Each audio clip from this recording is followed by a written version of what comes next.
পারমাণবিক বিস্ফোরণ ঘটিয়ে দিয়েছে। পারমাণবিক বিস্ফোরণ, কেন পারমাণবিক বিস্ফোরণ বলছি?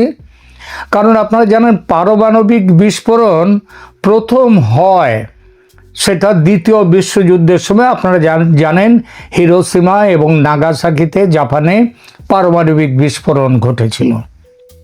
এবার তারপর থেকে আজ অবধি পারমাণবিক বোমা কোনো দেশের বিরুদ্ধে ব্যবহার হয়নি, কিংবা কোনো দেশে সেটা আক্রমণ করা হয়নি সেটা দিয়ে। কিন্তু এটাও আগেই বলেছি, এটা হচ্ছে রাজনীতির পারমাণবিক বোমা বিস্ফোরণ। সেটা কী রকম সেটা বলি। সেটা হচ্ছে যে ভেনেজুয়েলা বলে দক্ষিণ আমেরিকায় একটি দেশ আছে।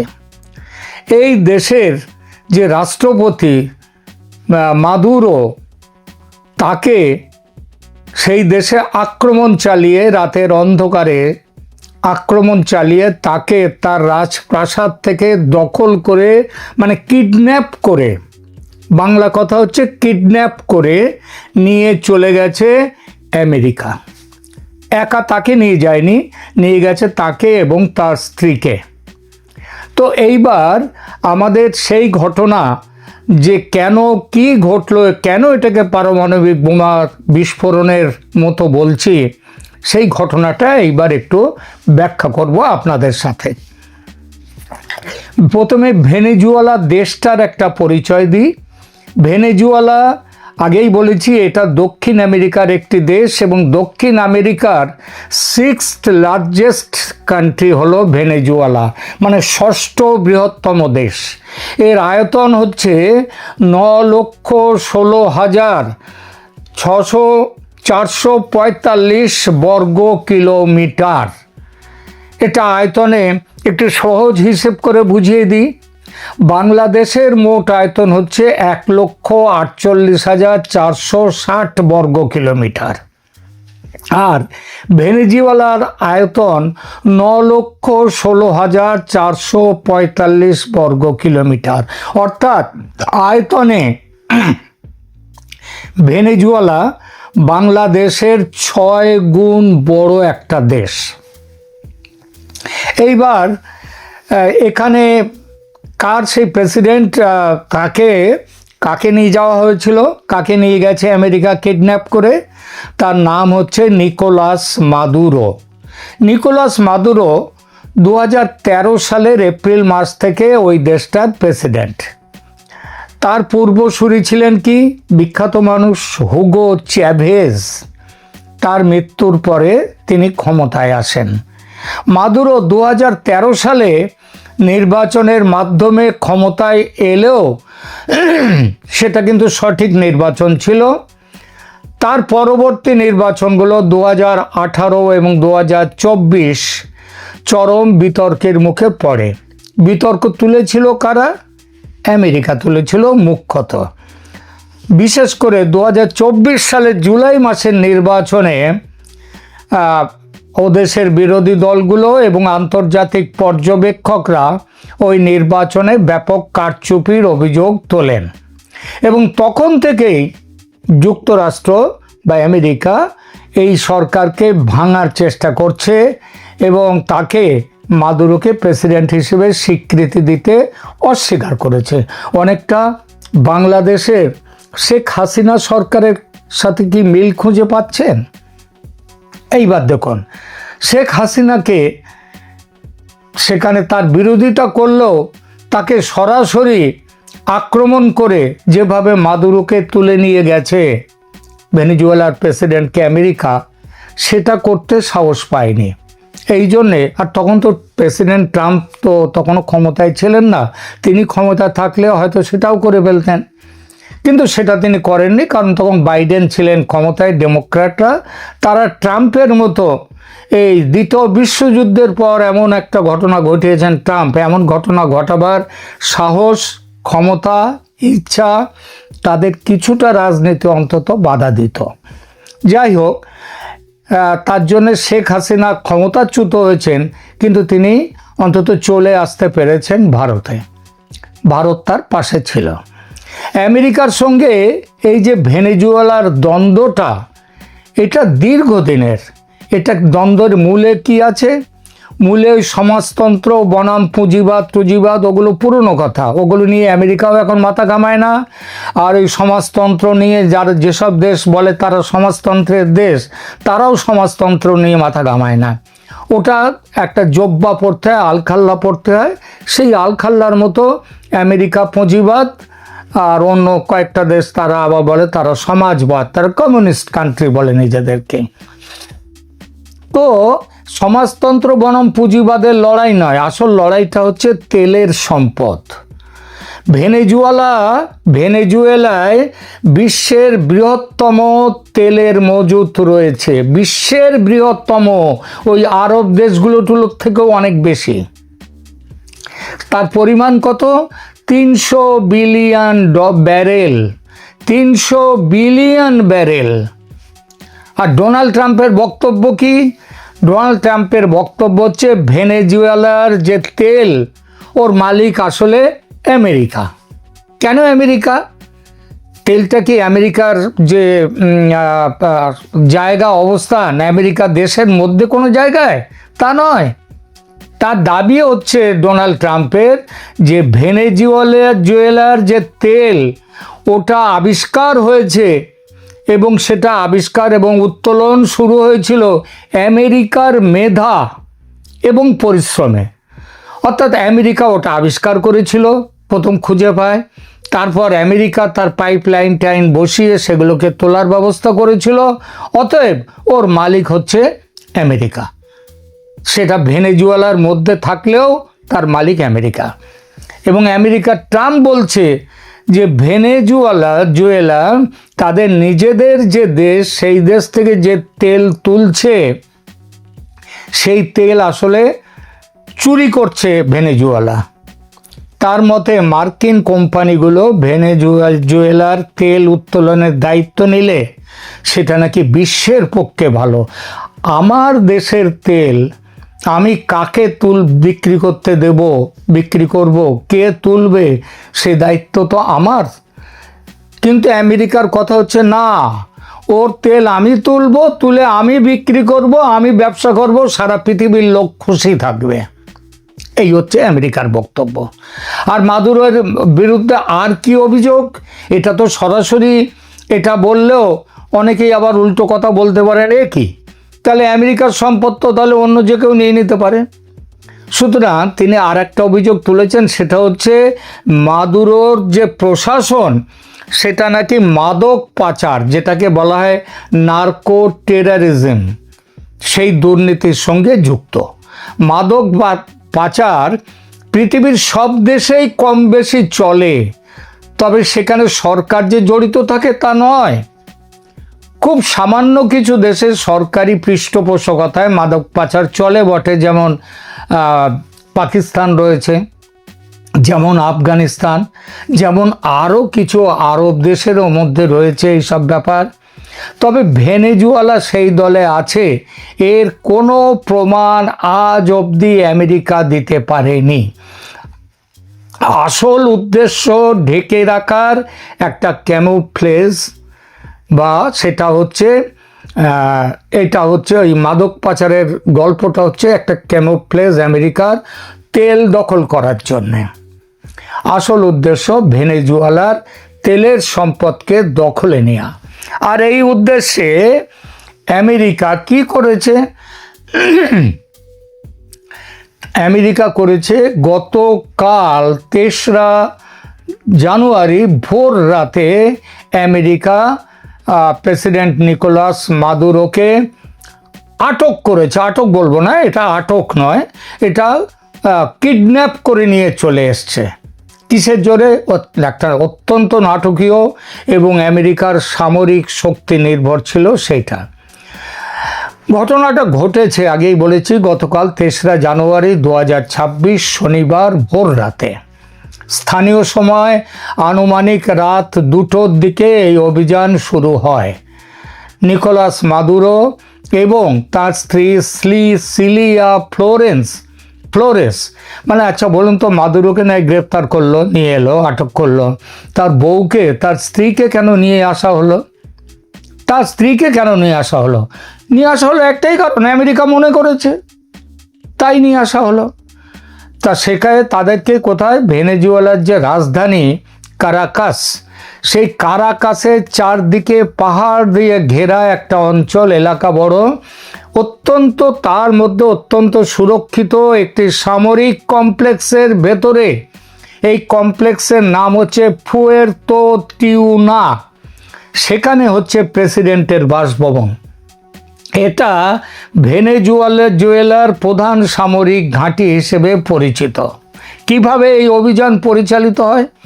মার্কিন প্রশাসন এই অভিযানের নাম দিয়েছিল অপারেশন অ্যাবসলিউট রিজলভ। এটি ছিল জল, স্থল এবং আকাশপথ এই তিনটে রাস্তা মিলিয়ে একটা হামলা। অভিযান শুরু হওয়ার সঙ্গে সঙ্গে মার্কিন বিমান বাহিনী ভেনেজুয়েলার রাজধানী ক্যারাকাস সমেত বিভিন্ন সামরিক অবস্থানে প্রায় 150টি যুদ্ধ বিমান নিয়ে ব্যাপক বিমান হামলা চালায়। এর উদ্দেশ্য ছিল ভেনেজুয়েলার বিমান প্রতিরক্ষা ব্যবস্থা এবং যোগাযোগ ব্যবস্থা অচল করে দেয়া। আপনারা অনেকেই শুনেছেন আমেরিকার ডেল্টা ফোর্সের কথা। এটা হচ্ছে আমেরিকার এই ধরনের অভিযানের সবথেকে বড় কাজ করে এই ডেল্টা ফোর্স। যখন ওসামা বিন লাদেনকে পাকিস্তান থেকে ধরে নিয়ে গিয়েছিল আমেরিকা রাতে অভিযান চালিয়ে, সেটাও করেছিল এই ডেল্টা ফোর্স। আকাশপথের হামলার আড়ালে মার্কিন সেনাবাহিনীর সব থেকে চৌকস ইউনিট এই ডেল্টা ফোর্সের সদস্যরা হেলিকপ্টার থেকে দড়ি বেয়ে মাদুরোর বাসভবনে নামে। একেবারে সেই ওসামা বিন লাদেনের সময় যা ঘটেছিল তাই। তারা অত্যন্ত দ্রুততার সাথে বাসভবনের নিরাপত্তা ভেঙে ভেতরে যায় এবং তার স্ত্রীকে এবং মাদুরোকে আটক করে। তারপর আটকের পর দ্রুত তাদের হেলিকপ্টার করে ভেনেজুয়েলার উপকূলের কাছে অবস্থানরত মার্কিন নৌবাহিনীর যুদ্ধজাহাজ ইউএসএস ইওজিমা তাতে নিয়ে যাওয়া হয়। এখন প্রেসিডেন্ট ডোনাল্ড ট্রাম্প তার সামাজিক মাধ্যম ট্রুথ সোশ্যালে জানিয়েছেন যে মাদুরোকে ইতিমধ্যে একটি বিশেষ বিমানে করে মার্কিন যুক্তরাষ্ট্রে নিয়ে আসা হয়েছে। তাকে নিউ ইয়র্কের একটি নিরাপদ সেটাও বলেছেন যে একটা ফেডারেল কারাগারে রাখা হয়েছে। অভিযোগ কি?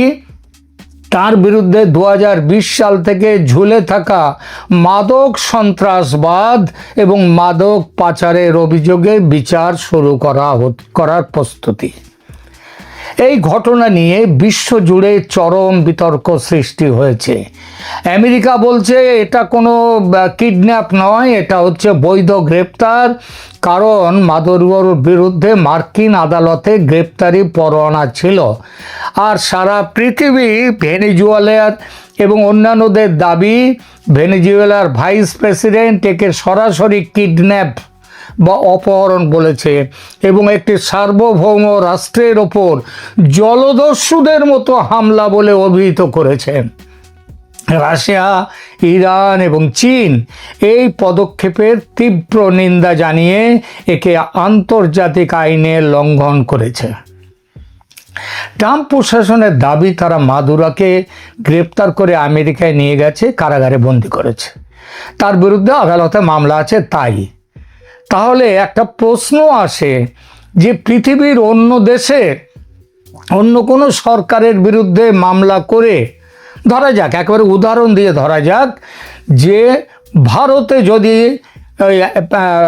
বাংলাদেশে এই সন্ত্রাসবাদ, সেখানকার মাদক পাচার, সেখানকার হিন্দু হত্যা ইত্যাদি নিয়ে যদি ভারতের কোনো আদালতে মামলা করা হয়, তাহলে কি ভারত সরকারের দাবি এবং তার কি এই অধিকার জন্মায় যে বাংলাদেশে ওইরকম আমেরিকার মতো হঠাৎ আক্রমণ চালিয়ে প্রেসিডেন্টকে তুলে নিয়ে আসা? প্রেসিডেন্ট নয়, ওটা প্রেসিডেন্ট ছিল ভেনেজুয়েলা প্রেসিডেন্ট নির্ভর, কিন্তু এখানে হচ্ছে যে প্রধান উপদেষ্টা, যার পদমর্যাদায় প্রধানমন্ত্রী, তাকে যদি নিয়ে আসা, এটা করতে পারে?